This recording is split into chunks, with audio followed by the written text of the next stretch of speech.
আজ বানাবো ডিমের কারি। ডিমগুলো সিদ্ধ করে নিলাম, এদিকে মশলা করে নেব। টমেটো দিয়ে দিলাম দুটো, লঙ্কা একটা, আদা রসুন পেঁয়াজ আর জিরে ধনে গুঁড়ো দিয়ে দিলাম 1 চামচ করে, বেটে নিলাম।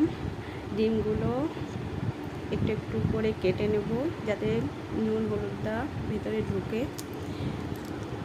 হাতে ফোনটা ধরেছিলাম তো তাই কাটা যাচ্ছিল না, পরে কেটে নিলাম।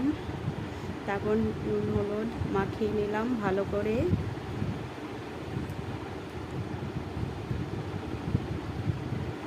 নুন হলুদ ভালো করে মাখিয়ে নিলাম।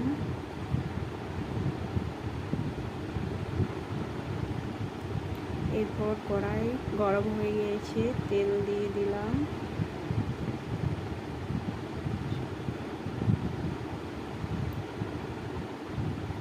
এরপর ডিমগুলো দিয়ে দিলাম, ভালো করে ভেজে নেব। ডিমগুলো খুব বেশি ভাজবো না, মোটামুটি। খুব বেশি ভাজলে একটা কেমন চিমড় চিমড় টাইপের হয়ে যায়।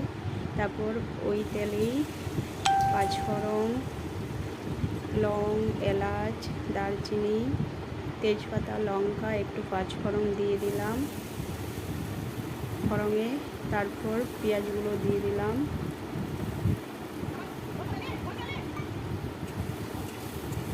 একটা বড় সাইজের পেঁয়াজ দিয়েছি। ভালো করে পেঁয়াজগুলো ভেজে নিলাম।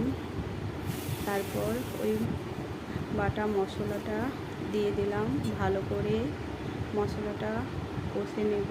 ওর মশলার মধ্যে হলুদ আর নুন দিয়ে দিলাম।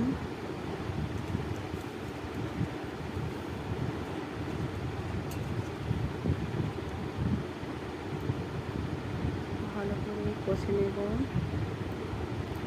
মশলার কাঁচা গন্ধ যাতে চলে যায়। যত কষা হয় খেতে ততই টেস্ট হয়, তার জন্য একটু জল দিয়ে দিয়ে কষে নেব। তারপর ডিমগুলো দিয়ে দিলাম। ডিমগুলো মশলার সাথে ডিমগুলো একটু কষে নিলাম।